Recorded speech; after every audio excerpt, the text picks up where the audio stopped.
Livro História de Santo Antônio de Pádua, escrito pelo Padre Antônio. Capítulo 10. Antônio guardião em Limoges. O menino Jesus repousa em seus braços. Morte de São Francisco. O ano 1226 ia já adiantado, quando Antônio recebeu de seus superiores a ordem de ir a Arles, para assistir ao capítulo provincial que estava convocado para o mês de setembro. Encontrou ali seus irmãos, vindo em grande número dos conventos do sul, e teve de todos os mais lisonjeiro acolhimento. Seus trabalhos apostólicos tinham fama. Aqueles que o não conheciam desejam desde muito ver esse homem extraordinário, ainda maior pelas virtudes que por sua eloquência e pelos milagres que operava. Sua humildade sentiu-se constrangida no meio dos elogios que se não disfarçavam bastante. Porém, quanto mais ele se abatia na própria estima, tanto mais se elevava na de seus irmãos. Discorria-se a respeito de sua ciência, da qual havia já exibido provas nas escolas. Falava-se dos combates que dava todos os dias à heresia maniqueia e das coisas maravilhosas que realizava em toda parte. Não pode ficar despercebido, e a despeito de esforços para se furtar a glória, não tentou escapar a um papel brilhante.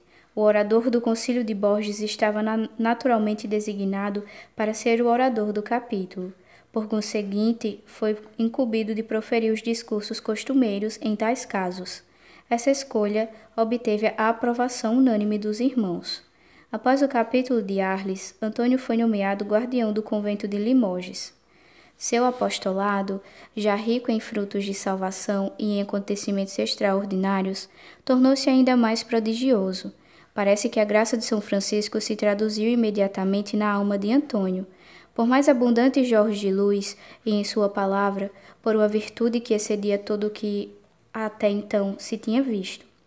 O sobrenatural passa ao estado de hábito e forma como que um temperamento nos santos, e se por ele se entende a união íntima com Deus e um comércio de amor que nunca cessa e que pouco a pouco se converte em lei da vida.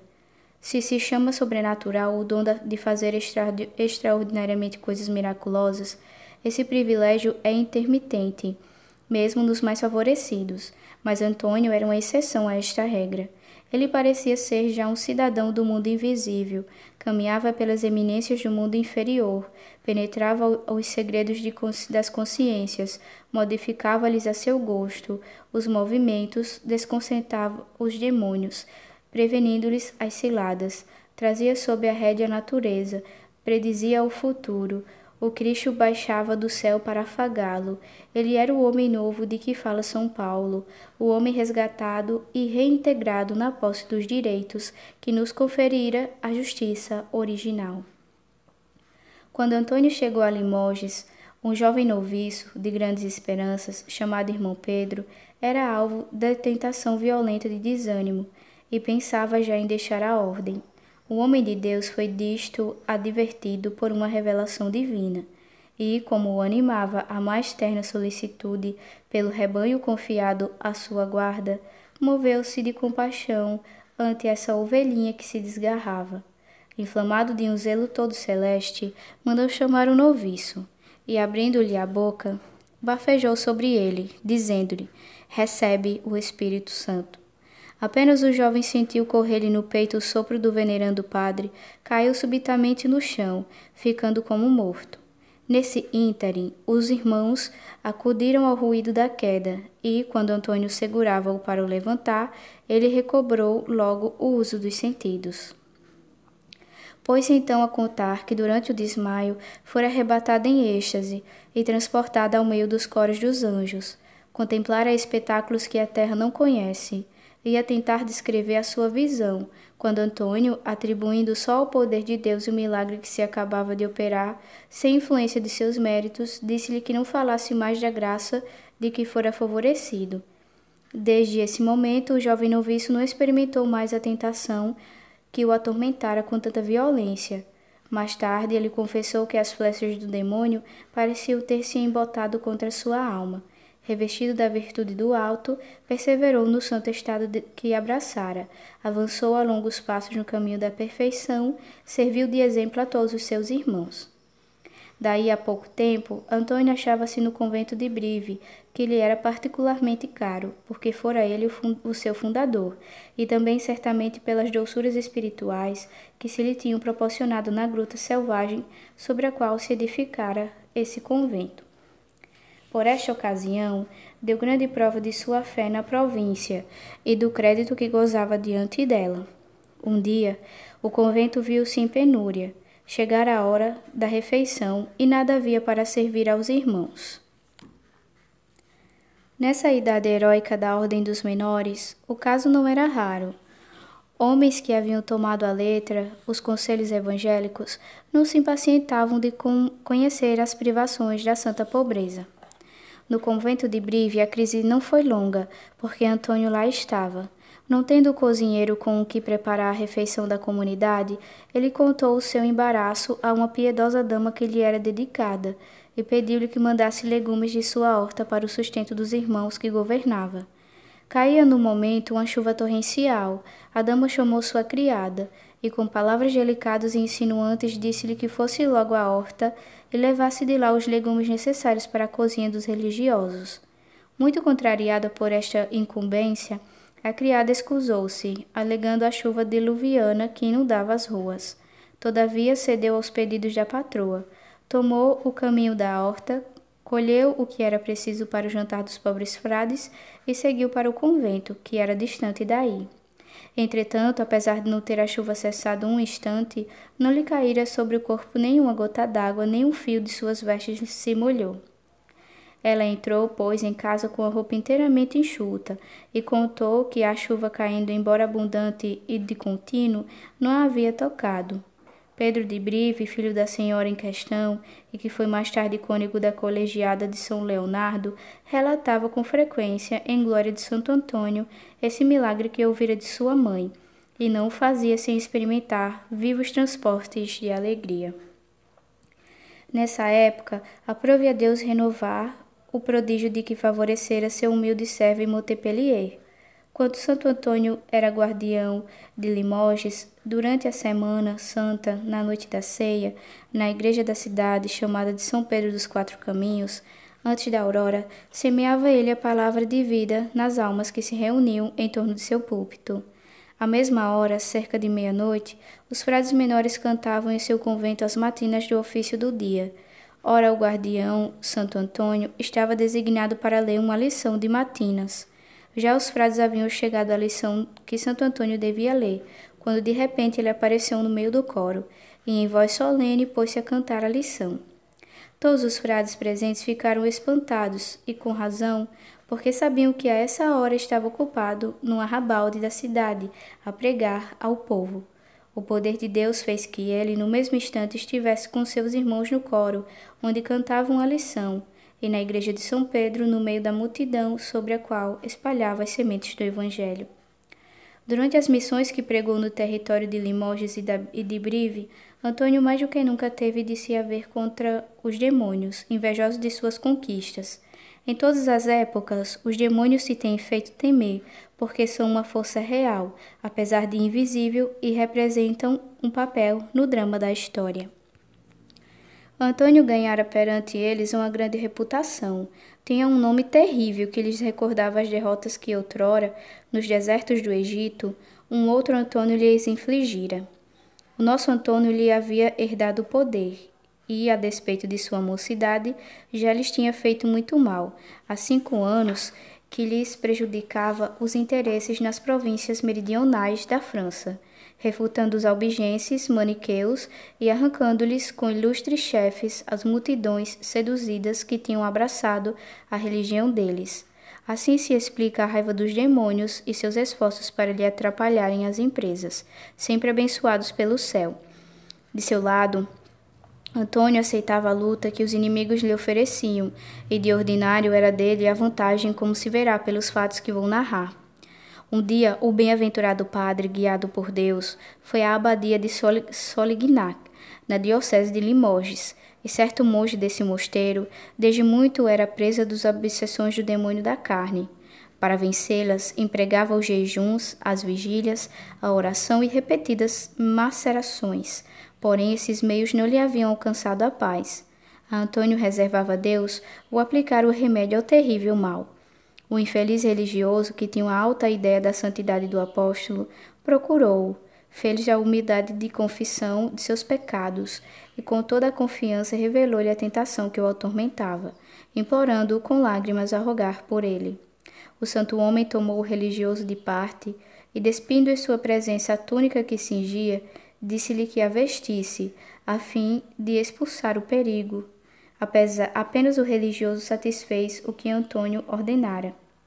Uma virtude poderosa comunicou-se das dobras da pobre túnica, era como que uma emanação da castidade da alma e do corpo daquele a quem ela pertencia.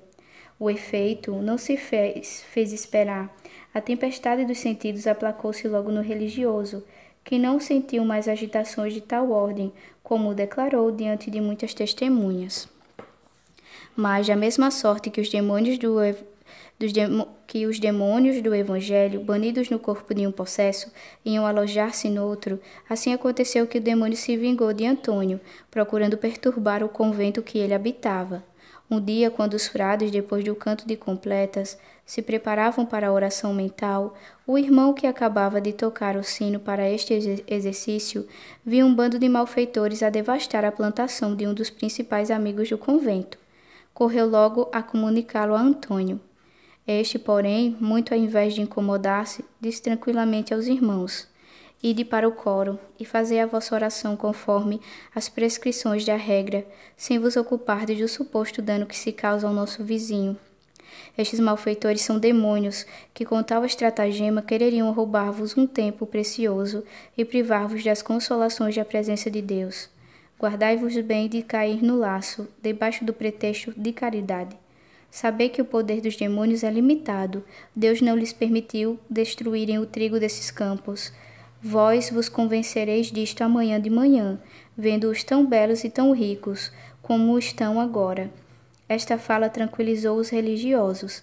Descansando na palavra de Antônio, eles se foram com reconhecimento para onde o sino chamava. Reconheceram em breve que lhes havia dado um falso alerta e que o irmão sineiro fora iludido pelo anjo das trevas. Desconcertados pela sagacidade de Antônio, os demônios não se deram por vencidos. Voltaram-lhe contra a própria pessoa suas detestáveis maquinações. Ele fora convidado a pregar numa cidade da região, e o concurso do povo era tal que Antônio viu desde logo que este não caberia na igreja. Decidiu-lhe, por isso, a fazer o seu sermão na praça pública. Mandou armar um estrado em que devia colocar-se, com o clero, os magistrados e as pessoas importantes do lugar. No momento de tomar a palavra, por uma inspiração interna, conheceu que os demônios procurariam perturbar a cerimônia, mas que nenhum acidente grave sucederia. Começou por avisar os ouvintes e, depois de tê-los prevenido contra as surpresas, entrou no assunto. Ainda não estava no meio do sermão, quando os demônios derrubaram o estrado, que desabou com estrondo. Houve susto a princípio, mas a lembrança da advertência de Antônio acalmou depressa a emoção pública. Nem o pregador, nem os que o cercavam sofreram a menor contusão. Improvisou-se um púlpito e Antônio pôde continuar o seu sermão no meio de um perfeito silêncio. Admitiu-se-lhe ainda mais que a eloquência, o espírito profético, seus prestígios, que aliás merecia ter atingido o apogeu, ainda subiu. A partida estava perdida para os demônios, eles tinham trabalhado para seu inimigo. Por entre as fadigas dos ministérios, Antônio confortava-se com as almas fiéis a Jesus Cristo. Elas não eram raras nessa época, a despeito das devastações da heresia. As mães e as criancinhas compunham uma clientela menos manchada que outras categorias da sociedade. As mães, cristãs por instinto, quando mesmo não o eram por sua vida, tinham simpatia ao apóstolo franciscano. Seguiam-no em suas excursões, respondiam a seus apelos, defendiam-no contra as calúnias dos albigenses, acudiam-lhe à pobreza, oferecendo-lhe o pão de cada dia. Algumas, chegada a noite, abrigavam sob o cômodo de suas habitações esse peregrino do bom Deus, que não tinha onde repousar a cabeça. Por seu lado, Antônio estava ao serviço delas. Sua caridade nunca se desmentia. Escutava-lhes as confidências, consolava-lhes a tristeza, animava-as dos desfalecimentos. As criancinhas tinham direitos particulares sobre o seu coração. Ele alegava-se de lhes distribuir carinhos e de as abençoar. Olhava-os como o digno modelo do cristão. O espetáculo da sua inocência compensava o das amarguras que se lhe causavam as paixões humanas. Por isso até sentia prazer em que as crianças o buscassem e sobre elas efetuou muitos milagres. Um dia, chegando o bem-aventurado Antônio a certa aldeia para pregar, uma mulher, ocupada em esquentar a água de um caldeirão para o banho de um filhinho que tinha junto de si, afobada de ver e ouvir o grande santo, esquece e abandona o que fazia e sai precipitadamente para o sermão. Terminado este, regressa a casa e com sobressalto encontra a criança dentro da caldeira, porém alegre e a sorrir, sem ter sofrido a mínima lesão. Sucesso este que por todos que afluíram a testemunhar o fato, foi atribuída à intervenção do grande milagreiro, em socorro daquela que na ansiedade de ouvi-lo, dera involuntariamente ocasião a tão sério perigo.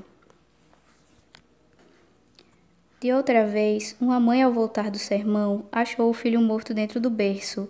Na sua angústia, recorreu ao bem-aventurado Antônio, e contou-lhe, em pranto, a desgraça que acabava de feri-la. Antônio comoveu-se, ouvindo-lhe as lamentações, e disse-lhe em voz baixa por 2 a 3 vezes: Vai, o Senhor terá piedade de ti. Cheia de confiança na palavra do bem-aventurado, tornou à sua casa, e achou o menino cheio de vida, a brincar sossegadamente com umas pedrinhas que antes não tinha nas mãos. Era assim que o bem-aventurado passava, fazendo o bem, consolando todas as dores e curando as enfermidades. Sua campanha contra a heresia maniqueia tinha sido maravilhosa em todo o meio da França, e principalmente na província de Limousin.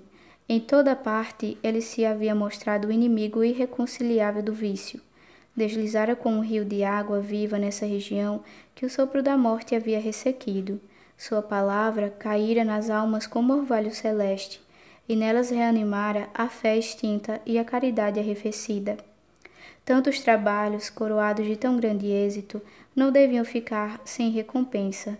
Ordinariamente, Deus faz os seus servos esperarem, adia a glória que lhes reserva, a fim de que o desinteresse ainda lhes aumente os méritos. Fez, porém, uma exceção em favor de seu bravo apóstolo, cujo zelo restituía-lhe o que a heresia lhe tinha roubado. Quando estava ele ainda exilado neste vale de lágrimas, suspirando por uma felicidade inefável de que tinha o doce pressentimento, veio a receber verdadeiras evidências da glória do paraíso, contemplando com seus olhos o menino Jesus e carregando-o nos braços. Antônio, que por único tesouro tinha só o Evangelho, vivia ao modo apostólico. Ele cria que todo obreiro é digno de seu salário. Por isso, comia aquilo que lhe ofereciam, e quando uma porta se lhe abria diante dos passos, entrava dizendo: A paz do Senhor habite nestes lugares. Ora, um dia, numa aldeia de Limousin, um proprietário rico e piedoso ofereceu-lhe a hospitalidade em seu solar. Antônio aceitou-a com gosto, na esperança de achar no interior desta mansão, afastada de todo o burburinho, um repouso necessário à sua alma e um pouco de silêncio que favorecesse as suas elevações para Deus. Não suspeitava, porém, nem de leve, a graça de que ia gozar. O burguês lhe havia destinado um quarto separado do resto da casa, a fim de que tivesse mais liberdade para se dar às doçuras da contemplação. Porém, enquanto o bem-aventurado orava sozinho no quarto, sucedeu que o dono da casa passeasse nas dependências de sua morada ou precisou atravessá-la várias vezes, e no momento sua solicitude e sua devoção pelo santo lhe fizeram olhar para o aposento em que este se achava. Através da janela viu então nos braços do bem-aventurado Antônio um menino de grande beleza que o abraçava com ternura. Por seu lado, o santo retribuía-lhe as carícias e os beijos, não desprendendo um instante as vistas do seu semblante encantador. O burguês, pálido de emoção e como que arrebatado ante a beleza desse menino, perguntava consigo de onde é que tinha vindo aquela formosíssima criança. Ele não era vítima de uma ilusão. O espetáculo que se lhe apresentava era uma realidade. O bem-aventurado Antônio estava em colóquio direto com Jesus Cristo, o Filho de Deus e da Virgem, descido do céu expressamente para o Consolador. O nome de Jesus Cristo por si só fazia-lhe o coração palpitar. O pensamento dele, presente sempre à sua memória, era o alimento invisível de sua vida. Agora ele a conversar com Jesus Cristo face a face, como com um amigo, numa familiaridade tocante. Não penetrara nunca tão profundamente no íntimo do amor divino. Não havia experimentado jamais uma alegria comparável a essa alegria suprema, que foi para ele o primeiro quarto de hora do céu. Este canto escuro do limousine que ficou sem nome nos registros do mundo foi o Tabor de Antônio. Em sua humildade, ele parecia embaraçado com um milagre que se acabava de consumar. Não pôde, entretanto, ocultá-lo a seu hospedeiro, porque o santo menino Jesus revelou, ele mesmo, ao bem-aventurado Antônio que o burguês o olhava.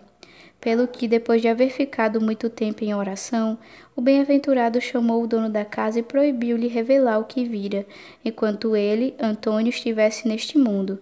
Mas, depois da morte do bem-aventurado padre, o devoto homem divulgou a visão que acaba de ser narrada. Ele prestou o seu depoimento, derramando santas lágrimas. Antiga lenda conta que no pontificado de Nicolau IV, uns artistas que trabalhavam em mosaico, incumbidos de restaurar a tribuna de São João de Latrão, colocaram São Francisco e Santo Antônio no meio das figuras dos 12 apóstolos. Bonifácio VIII, não julgando conveniente esta combinação, ordenou aos artistas que desfizessem a imagem de Santo Antônio e a substituísse pela de São Gregório. Mas, ao primeiro golpe do instrumento, uma força irresistível repeliu rudemente o obreiro e não lhe permitiu prosseguir uma ação que parecia sacrílega. Se o que diz a lenda é verdade, a escuta do pontífice deve estar nas intenções que o animavam. Mas, se não pôde ele apagar a imagem de Santo Antônio da abóbada de um templo, muito mais difícil fora o bani-lo das tradições da arte e do culto que os povos lhes têm votado. Por esse tempo, São Francisco havia morrido em Santa Maria dos Anjos, a 4 de outubro de 1226.